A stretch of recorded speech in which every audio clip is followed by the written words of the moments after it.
నమస్కారం వార్తలకు స్వాగతం ముందుగా ముఖ్యాంశాలు చలో సెక్రటేరియట్ కి బయలుదేరిన ఏపీసీసీ చీఫ్ వైఎస్ షర్మిలారెడ్డిని అరెస్టు చేసిన పోలీసులు పరిస్థితి ఉద్రిక్తం దుగ్గిరాల పిఎస్ కి తరలింపు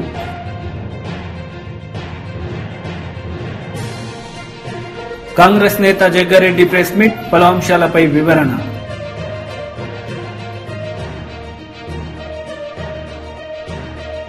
చలో సెక్రటేరియట్ నేపథ్యంలో పోలీసుల చర్యలపై కాంగ్రెస్ ఏపీ చీఫ్ షర్మిల తీవ్ర ఆగ్రహం వ్యక్తం చేశారు. మేము తీవ్రవాదులమా లేక సంఘ విద్రోహ శక్తులమా అంటూ మండిపడ్డారు.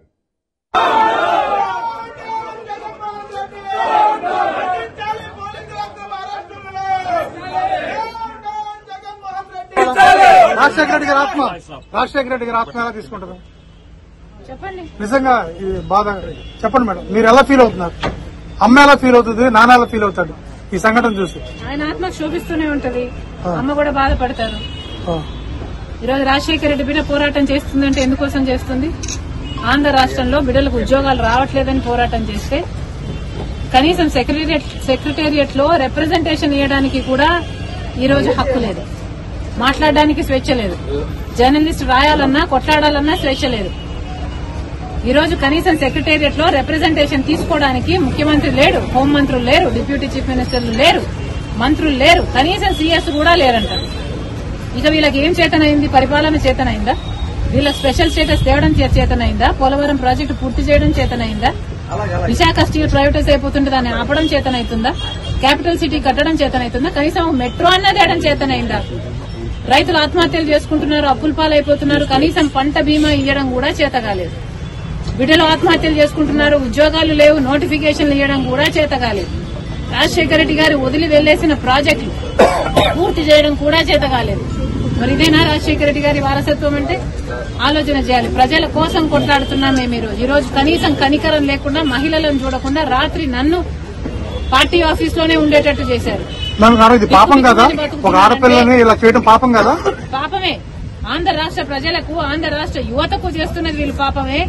ముఖ్యంగా ప్రతిపక్షాలు, జర్నలిస్టులు ఇంతగా కొట్లాడుతున్నా కూడా కొట్లాడ కనీసం వీళ్ళ చిత్తశుద్ధిని కూడా ఈ రోజు గౌరవించకుండా ఈ రోజు ఇట్లా గాయపరిచి. మేడం, మీ ఆర్కే గారు మళ్ళీ జాయిన్ అయ్యారు మంగళగిరిలో. నిన్న మీ అప్పటి మేడం ఫోన్ చేశారా లేదా? ఈ నిరంతర సత్తాన్ని ఎలా తీసుకుంటారు? జగన్మోహన్ రెడ్డి, జగన్మోహన్ రెడ్డి,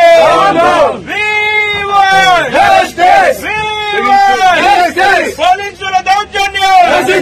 మేడం, రాజశేఖర రెడ్డి గారి ఆత్మ రాజశేఖర రెడ్డి గారి ఆత్మ ఎలా తీసుకుంటారు? చెప్పండి. నిజంగా ఇది బాధ. చెప్పండి మేడం, మీరు ఎలా ఫీల్ అవుతున్నారు? అమ్మ ఎలా ఫీల్ అవుతుంది, నాన్న ఎలా ఫీల్ అవుతాడు ఈ సంఘటన చూసి? ఆయన ఆత్మ శోభిస్తూనే ఉంటది, అమ్మ కూడా బాధపడతారు. ఈరోజు రాజశేఖర రెడ్డి బిడ్డ పోరాటం చేస్తుందంటే ఎందుకోసం చేస్తుంది?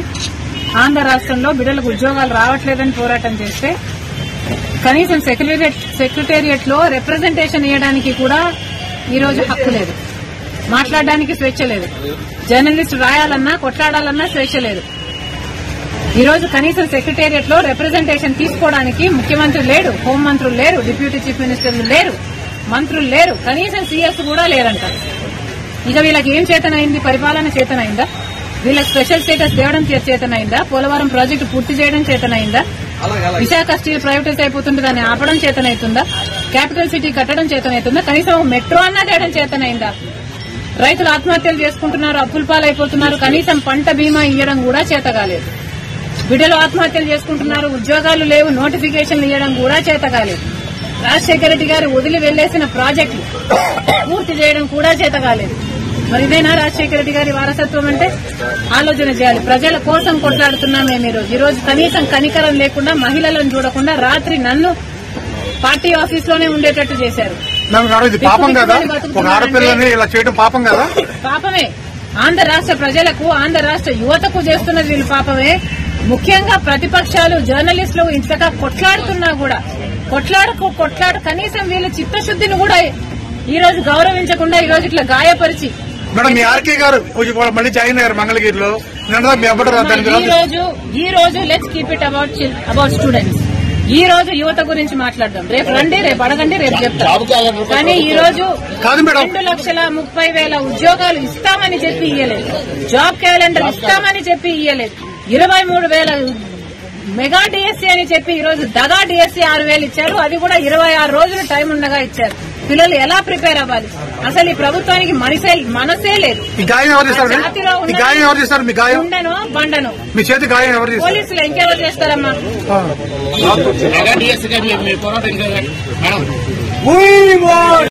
అబౌట్ స్టూడెంట్స్ ఈ రోజు యువత గురించి మాట్లాడదాం. రేపు రండి, రేపు అడగండి, రేపు చెప్తాం. కానీ ఈ రోజు 2,30,000 ఉద్యోగాలు ఇస్తామని చెప్పి ఇయ్యలేదు. జాబ్ క్యాలెండర్ ఇస్తామని చెప్పి ఇయ్యలేదు. 23,000 మెగా డిఎస్సీ అని చెప్పి ఈ రోజు దగా డిఎస్సీ 6,000 ఇచ్చారు. అది కూడా 26 రోజులు టైం ఉండగా ఇచ్చారు. పిల్లలు ఎలా ప్రిపేర్ అవ్వాలి? అసలు ఈ ప్రభుత్వానికి మనసే లేదు. ఉండను బండను పోలీసులు ఇంకెవరు చేస్తారమ్మా? బీజేపీ విజయ సంకల్ప యాత్రలో రాష్ట్ర అధ్యక్షుడు కిషన్ రెడ్డి పాల్గొన్నారు. ఈ సందర్భంగా ఆయన ప్రసంగించారు. చాలా దేశాల్లో మనం చిక్కుతూ తెచ్చాం. ఒకటి చెప్పి ముగిస్తాం. ఉక్రెయిన్ రష్యా యుద్ధం జరిగింది. యుద్ధం జరుగుతుందని తెలుసు కూడా మనం అవకాశాలు నేను తెలిసినప్పుడు కూడా మనందరికీ చెప్పా. మనం ఉక్రెయిన్ లో ఇండియాకి సంబంధించి మన తెలుగు పిల్లలతో సహా చాలా మంది స్టూడెంట్స్ ఉంటారు. అక్కడ చదువుకోవడానికి ఎంబీబీఎస్ వెళ్తారు. ఇండియాకి సంబంధించి 25,000 మంది ఉన్నారు. అప్పుడు కొంతమంది వచ్చారు, ఇంకా కొంతమంది రాలా. యుద్ధం ప్రారంభమైంది. ఇక్కడ పేరెంట్స్ గొడవ, సార్ మా వాళ్ళు చిక్కుకున్నారు, ఎట్లా ఏంది? సోషల్ మీడియాలో ప్రధానమంత్రి గారికి, తెలుగులో అయితే నాకు, అందరికి చెప్పడం ప్రారంభించారు. అప్పుడు ప్రధానమంత్రి గారు నిర్ణయం తీసుకొని యుద్ధం చాలా పీక్గా ఉంది, వాళ్ళు బాంబులు వేసుకుంటున్నారు అనేక రకాలుగా. అలాంటి సమయంలో కూడా ప్రధానమంత్రి గారు రష్యా అధ్యక్షుడు పుతిన్తో మాట్లాడి, ఉక్రెయిన్ అధ్యక్షుడితో మాట్లాడి, ఇద్దరు పరస్పరమైనటువంటి వైరుధ్యంతో యుద్ధాలు చేసుకుంటున్నారు.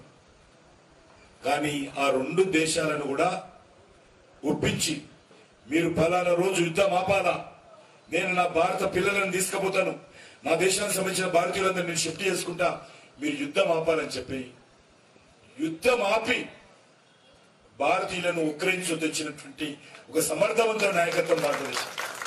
That is the leadership.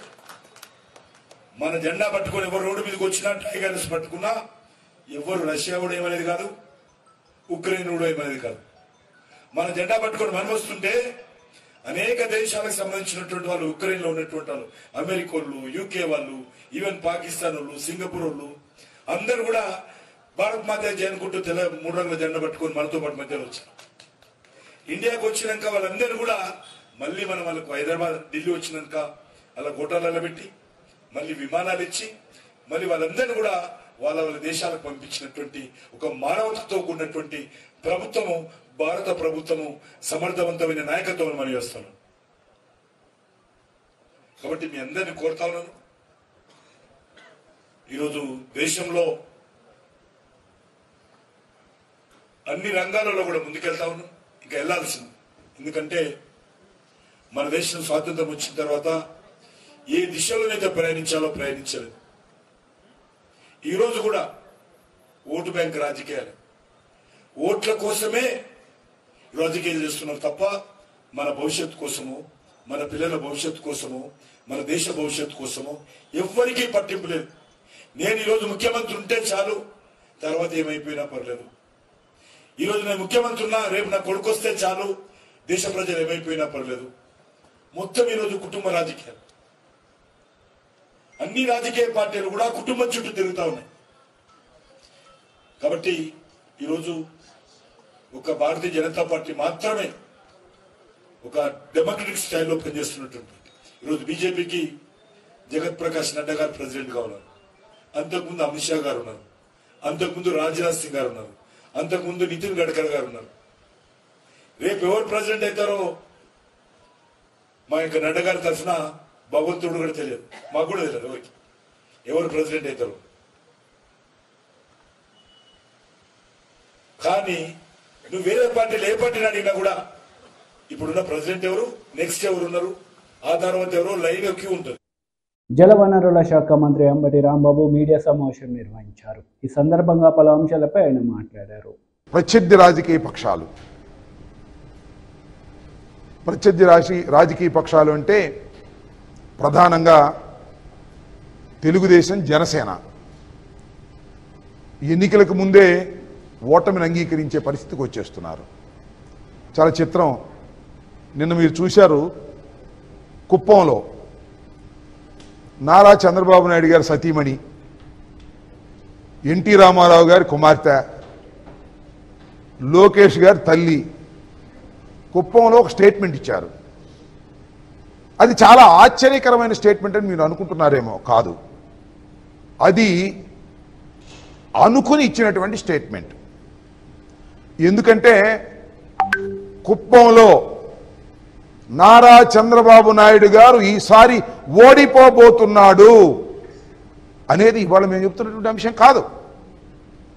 గత సంవత్సరం నుంచి, సంవత్సరం పైచిలుకు నుంచి ఎప్పుడైతే స్థానిక సంస్థల ఎన్నికల్లో వైఎస్ఆర్ కాంగ్రెస్ పార్టీ విజయభేరి మోగించిందో ఆ రోజు నుంచి కూడా ఇంకా కుప్పంలో చంద్రబాబు నాయుడు గారు నిలబడే పరిస్థితి లేదు, నిలబడితే గెలిచే పరిస్థితి లేదు.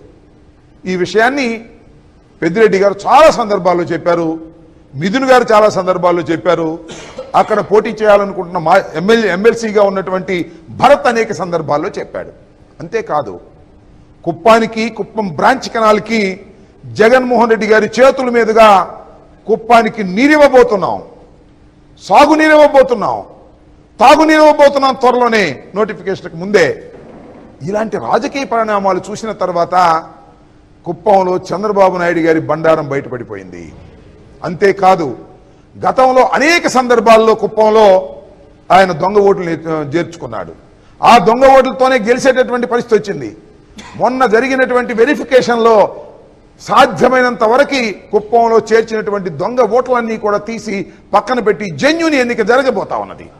ఈ జెన్యూన్ ఎన్నికను ఎదుర్కోలేక చంద్రబాబు నాయుడు గారి బండారం అంతా ప్రజలకు తెలిసిపోయిన తర్వాత, మళ్ళా తిరిగి ఆయన ముఖ్యమంత్రి అయ్యే పరిస్థితి లేదని అర్థమైన తర్వాత కుప్పంలో కూడా చంద్రబాబు నాయుడు గారిని ఓడించటానికి ప్రజలు సిద్ధమయ్యారని అన్ని సర్వేలు చెప్పిన తర్వాత నిలబడి ఓడిపోవడం కంటే రెస్ట్ తీసుకోవడం మంచిదనే నిర్ణయానికి చంద్రబాబు నాయుడు గారు వచ్చారని చెప్పడానికి నిన్న భువనేశ్వరి గారు మా వారైనటువంటి నారా చంద్రబాబు నాయుడు గారిని చాలాసార్లు గెలిపించారు, ఇక ఆయన రెస్ట్ తీసుకుంటాడు, నేను పోటీ చేస్తానని చెప్పేటటువంటి పరిస్థితికి వచ్చింది. అంటే ఇది ప్రీ ప్లాన్డ్గా ఒక విధంగా ఓటమిని అంగీకరించేటటువంటి పరిస్థితికి వారు వచ్చారనే విషయాన్ని దయచేసి అందరూ తెలుసుకోవాల్సిందిగా కోరుతూ ఉన్నాను. దీనికి తోడు మొన్న ఎక్కడో అదేది శంఖారామా లోకేష్ గారు మాట్లాడుతాడు శంఖారామంలో మా నాన్న ముసలోడు అంటారా, చంద్రబాబు నాయుడు గారిని పట్టుకొని ముసలోడు అంటారా మీరు అని ఫైర్ అయ్యాడు. ఎవరి మీద ఫైర్ అంటే ఫైర్ గాలే, అదేదో ఆయన ధోరణిలో ఆయన అయ్యాడు జగన్మోహన్ రెడ్డి గారి మీద. అదేమంటే మా నాన్నతో పాటు కొండెక్కుతావా అన్నాడు. ఇవాళ ఏందయ్యా బాబు, నాకు అర్థం కాలేదు. మీ అమ్మగారు భువనేశ్వర్ గారు ఏం చెప్పారు, రెస్ట్ తీసుకోమంటే ఏంటి, వయసు మీరిపోయింది, ఇక నువ్వు రెస్ట్ తీసుకోండి సార్, చక్కగా కింద ఇంటికాడ కూర్చుని కృష్ణారామం అనుకునే పరిస్థితి వచ్చింది, మీరు ఇక కొండలెక్కలేరు, బండలు మోయలేరు, జగన్మోహన్ రెడ్డి గారి మీద అసలు ఫైటు చేయలేరు, కాబట్టి సర్దుకోమనేమో మీ అమ్మ చెబుతుంటే మీ నాన్నేమో కొండెక్కించాలని చూస్తున్నావు నువ్వు. ఇది ఆలోచించమని మనం చేస్తున్నా. ఏదో లోకేష్ గారు ఇష్టం వచ్చినట్టుగా మాట్లాడేటటువంటి పద్ధతుల్లో మాట్లాడుతున్నాడు. ఇవాళ టోటల్గా అర్థమవుతున్నది ఏమిటంటే, టోటల్గా చంద్రబాబు నాయుడు గారి పార్టీ భూస్థాపితమయ్యేటటువంటి పరిస్థితులు వచ్చాయి. ఈ పరిస్థితిని తెలుసుకున్న తర్వాత యుద్ధం చేయటం కన్నా యుద్ధం చేయకోకుండా పక్కనుంటే మంచిదని నారా చంద్రబాబు నేను పోటీ చేస్తే గెలిచేవాడని చెప్పుకోవడానికి వీలుగా ఇవాళ కుప్పం నుంచి తప్పుకునేటువంటి పరిస్థితికి వచ్చిందనే విషయాన్ని దయచేసి ముఖ్యంగా తెలుగుదేశం పార్టీకి చెందినటువంటి కార్యకర్తలు గుర్తుపెట్టుకోవాలని మనం చేస్తున్నాం. కుప్పంలోనే పోటీ చేయలేనివాడు, కుప్పంలోనే గెలవలేనివాడు ఆంధ్ర రాష్ట్రంలో తెలుగుదేశాన్ని అధికారంలోకి తీసుకొస్తాడు అని మీరు నమ్మితే మీకన్నా పెద్ద అమాయకులు ఎవరూ లేరు అనే విషయాన్ని minister Tummala Nageswararao press meet నిర్వహించారు. ఈ సందర్భంగా పలు అంశాలపై ఆయన మాట్లాడారు. బాధ్యతను ఆ రోజులో కూడా తీసుకున్నాము. ఆ టర్మ్లో కూడా ఖమ్మం యొక్క అభివృద్ధి మీరు కళ్ళారా చూశారు. ఆ అభివృద్ధిని మననం చేసుకుంటూనే ఆయా పరిస్థితుల్లో రానటువంటి ప్రజలకు ఆమోదయోగ్యమైనటువంటి వ్యక్తులు, అదేవిధంగా నన్ను ఎన్నికల్లో ఖమ్మం ప్రజానీకం ఒకే మాట అడిగింది, మాకు ప్రశాంతమైనటువంటి ఖమ్మం కావాలి, కబ్జాలు లేనటువంటి ఖమ్మం కావాలి, బెదిరింపులు లేనటువంటి ఖమ్మం కావాలి, అరాచకం లేనటువంటి ఖమ్మం కావాలి, అవినీతి లేనటువంటి ఖమ్మం కావాలి అని చెప్పి ఖమ్మం ప్రజలు ముక్త కంఠంతో అన్ని రాజకీయ పార్టీలు మీ అనుకున్నటువంటి మనుషులు, మీతోటి పాటు మీ అనుకున్నటువంటి మనుషులు కూడా కోరుకున్నటువంటి సందర్భం మొన్న ఎన్నికలు.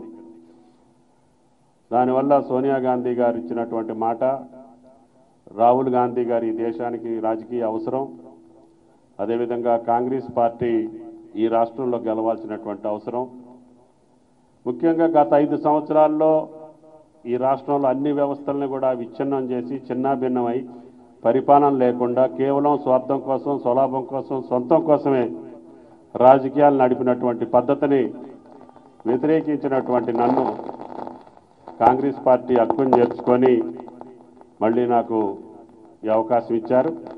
ఈ అవకాశం ఇవ్వడానికి నగర పార్టీ అధ్యక్షులుగా జావీద్ గారు, జిల్లా పార్టీ అధ్యక్షులుగా ప్రసాద్ గారు, అదేవిధంగా పెద్దలు బట్టి గారు, ముఖ్యంగా పిసిసి అధ్యక్షులు నేటి ముఖ్యమంత్రి రేవంత్ గారు, అదేవిధంగా కేంద్ర నాయకత్వం రాహుల్ గాంధీ గారు స్వయానా పిలిచి మీరు ఖమ్మంలో ఉండాలి అని చెప్పి పార్టీ నిర్ణయానికి అనుగుణంగానే నన్ను మీరందరూ కూడా ఇక్కడ నన్ను గెలిపించాలనుకునేటటువంటి కార్యకర్తలు ఎంతో పట్టుదలతోటి, కసితోటి, ఆనాడు ఎవరైనా బెదిరించినా కూడా బెదరకుండా, అదిరించినా కూడా అదరకుండా నిలబడి ఎన్నికలు జరిపారు.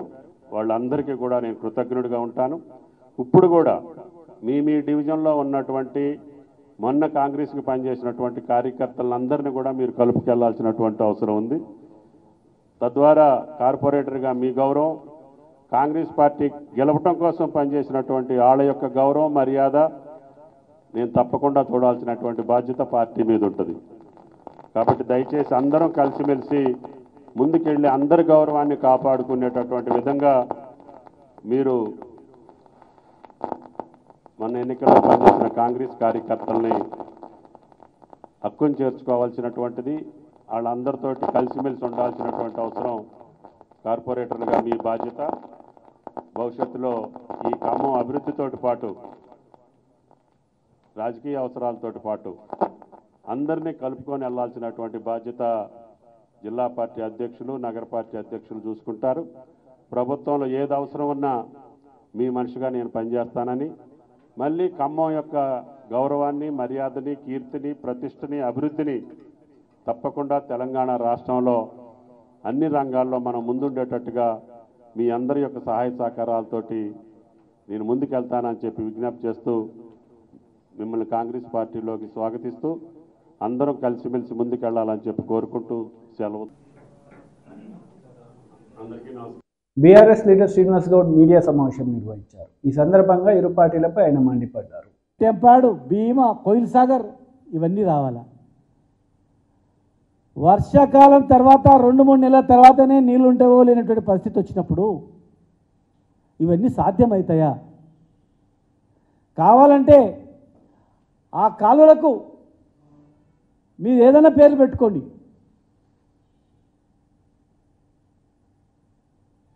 కృష్ణా శ్రీశైలంలో దాదాపు 290 టీఎంసీ నీళ్లు ఉన్నటువంటి శ్రీశైలం ఈరోజు కూడా డెడ్ ఎండ్లో నీళ్ళు ఉన్నాయి. ఎండాకాలం కూడా లిఫ్ట్ తీసుకోవడానికి అక్కడ నీళ్ళ అవకాశాలు ఉన్నాయి. వర్షాకాలం తర్వాత 3 నెలల తర్వాత నీళ్ళు ఉంటావో లేనో ఉన్నటువంటి జూరాల కన్నా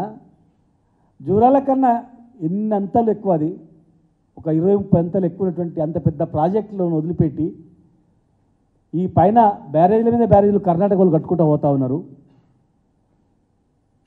మరి ఒకవేళ మీరు ఈ లిఫ్ట్ ద్వారా నీళ్ళు తీసుకొచ్చేటట్టుంటే కనీసం పైన ఆపండి, కట్టే ప్రాజెక్టులన్నా. అనవసరంగా ఆ ప్రాజెక్టును ఆపకుండా కొత్త ప్రాజెక్టు నీళ్ళు లేకుండా ఈ ప్రాజెక్ట్ చేయడం వల్ల లాభం ఉండదు. పోనీ ఒకవేళ మీరు సపరేట్గా లైన్ కావాలని తీసుకోండి. పాలమూరు రంగారెడ్డి జిల్లా ప్రాజెక్టుకు ఒక 3 నెలలు కష్టపడితే నీళ్ళు వచ్చేది. ఒక 3-4 నెలలు ఉదండపూర్ కానీ కర్వేన కానీ టోటల్ పైన ఉన్నటువంటి 5 రిజర్వాయర్లు కూడా కంప్లీట్ అయినాయి. ఏదుల నుంచి మొదలుకుంటే ఉదండపూర్ వరకు ఒక 15% పనులు మాత్రమే మిగిలి ఉన్నాయి. 15% పనులు కంప్లీట్ చేస్తే కొడంగల్ వరకు నీళ్ళు వస్తాయి. జూరాలను కూడా నింపుకొని జూరాల ద్వారా కూడా మనం నీళ్ళు తీసుకునే పరిస్థితి దీనిలో ఉంది. గ్రావిటీ ద్వారా కోయిల్ సాగర్ నింపే పరిస్థితి కూడా పాలమూరు రంగారెడ్డి జిల్లా ప్రాజెక్టుకు ఉంది. లక్ష్మీదేవిపల్లి వరకు కూడా నీళ్ళు ఇచ్చేటువంటి పరిస్థితి ఉంది. తాండూరు కూడా నీళ్ళు ఇచ్చే పరిస్థితి ఉంది. కనుక దయచేసి ఒక్కసారి మీరు మీ ఇంజనీర్లను పంపించండి, ఆలోచన చేయండి. 3 నెలల్లో కంప్లీట్ అయ్యి టోటల్ ఉమ్మడి జిల్లా మొత్తం సస్యశ్యామలమైనటువంటి ప్రాజెక్టు వదిలిపెట్టి నీలరాన్ దగ్గర మనం చేయడం వల్ల అంతర్గతమైనటువంటి కొట్టడాలు తప్ప 2-3 నియోజకవర్గాల్లో కొట్టడాలు తప్ప రిజల్ట్ అనేది ఉండదు. వచ్చిన అవకాశాన్ని సద్వినియోగపరచుకోండి. కాలువలకు మీ పేర్లు పెట్టుకోండి. మిగతా పనులు మీరే చేస్తే మీకే పేరు వస్తుంది. రిజర్వాయర్లు మేము కట్టినాం, నీళ్లు మేము ఇచ్చినామని చెప్పండి. రిజర్వాయర్లు టీఆర్ఎస్ గవర్నమెంట్ కడితే మా కాంగ్రెస్ గవర్నమెంట్ కాలువల ద్వారా నీళ్ళు ఇచ్చినాం, మాదే కంత అని చెప్పండి. ఇలా ఆనాడు శిలాపలకాలు వేస్తే పెండింగ్ ప్రాజెక్టులను మేము కంప్లీట్ చేసి నీళ్ళు ఇచ్చి మేము చెప్పుకుంటున్నాం కదా, అట్లనే చెప్పుకోండి. కాలువలు దోయించినాం, 2 నెలల్లోనే కాలువలు దోయించినాం, 10 లక్షల ఎకరాలకు నీళ్ళు ఇచ్చినాం, పాలమూరు సస్యశ్యామలం చేసినామని చెప్పండి. ఇలా ఒక్క నియోజకవర్గానికి ఆ ప్రాజెక్టు మీద ఇదంతా పెండింగ్ పడితే భవిష్యత్తు ఏంటి? పాలమూరు భవిష్యత్తు ఏమిటి? మీరు కాలువలు దోగి 3-4 నెలల్లో మీకు నీళ్ళు రాకపోతే అప్పుడు మీరు పునరాలోచన చేయండి. నీళ్ళు వచ్చే పరిస్థితి లేదు కనుక నన్ను ఎన్నుకున్నటువంటి నా ప్రజలకు ఎన్నుకున్నందుకే నేను ముఖ్యమంత్రి అయిన కనుక వీళ్ళకు ఇవ్వాలి, ముందు ఇవ్వాలని చెప్పి ఇచ్చుకోండి. మేము ఉమ్మడి జిల్లా వాళ్ళం కూడా సంతోషపడతాం. కానీ అక్కడ పరిస్థితి లేనప్పుడు బేషాజాలకు పోద్దని చెప్పి మాత్రం విజ్ఞప్తి చేస్తూ ఉన్నాం. మహబూబ్నగర్ జిల్లా ఏం అభివృద్ధి అయింది? మహబూబ్నగర్ టౌన్లో మహబూబ్నగర్లో 14 రోజులకు ఒకసారి మంచి నీళ్ళు వచ్చేటి. తాగడానికే నీళ్ళు లేనటువంటి మహబూబ్నగర్ ఇవాళ ఎక్కడ ఉంది?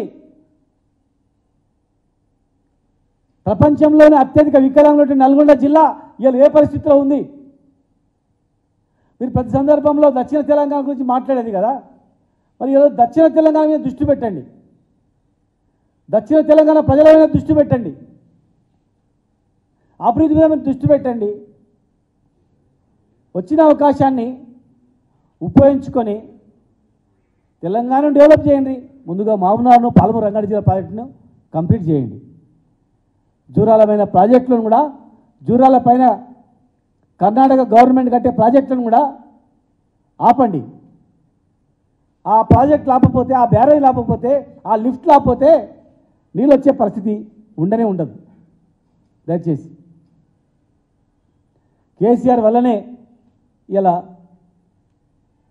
తెలంగాణ వచ్చింది. కేసీఆర్ మహబూబ్నగర్కి వచ్చి ఎంపీ అయింది కనుకనే తెలంగాణ వచ్చింది.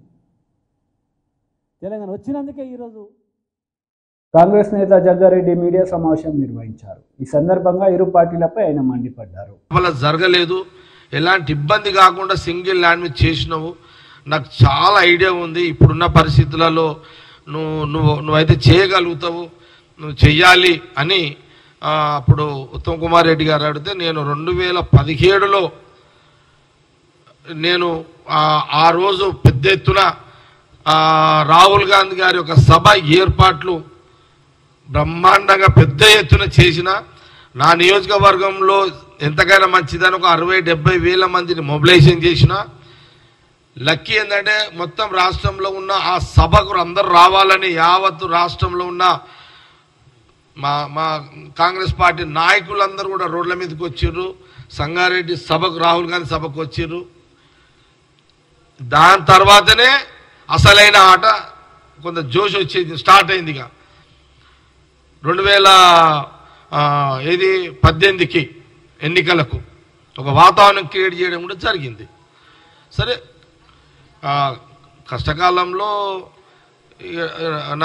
నాకు వంతు రాసి ఉంది అట్లా, అది ఓకే, అది అట్లా పని చేస్తా, నాకు అది ఇబ్బంది లేదు. ఓకే, అవునవునవును, లే కరెక్టే రాజు నువ్వు అనేది కూడా.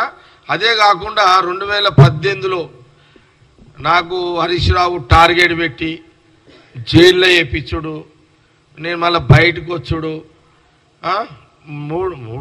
గెలిచిన 3 ఏళ్ళు కూడా ఆడుకున్నా.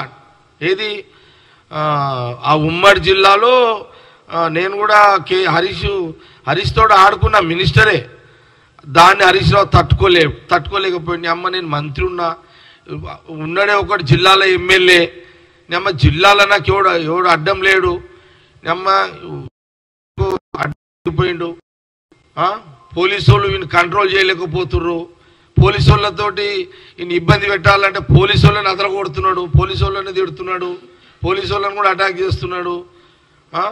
ఏదన్నా కార్యక్రమం పెట్టుకుంటే ధన్మని ప్రోటోకాల్ అమ్మ జగ్గారెడ్డి వస్తే ఏం గొడవ అవుతుంది అనే ఒక టెన్షన్ హరీష్ రావుకి.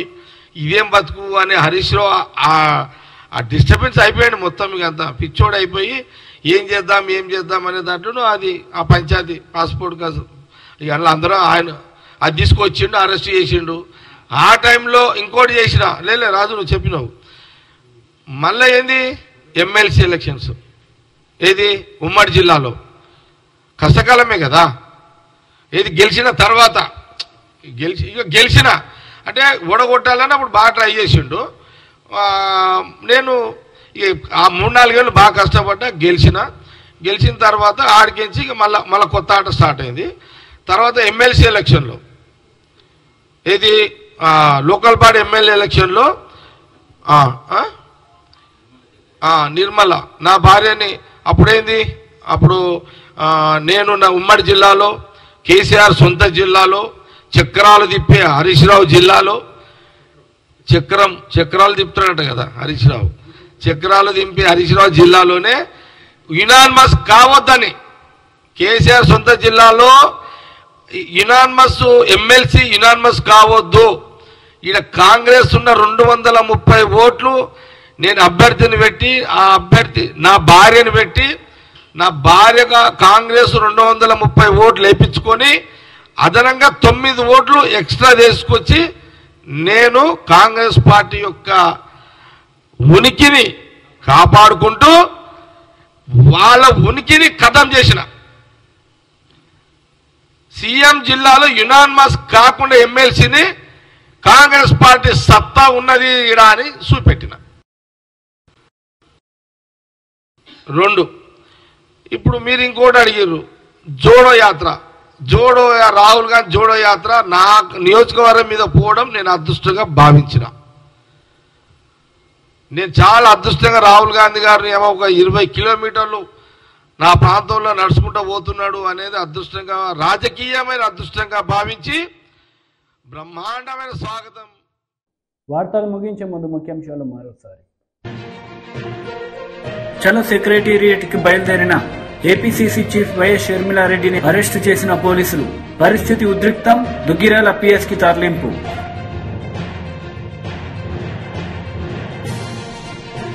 కాంగ్రెస్ నేత జగ్గారెడ్డి ప్రెస్ మీట్, పలు అంశాలపై వివరణ.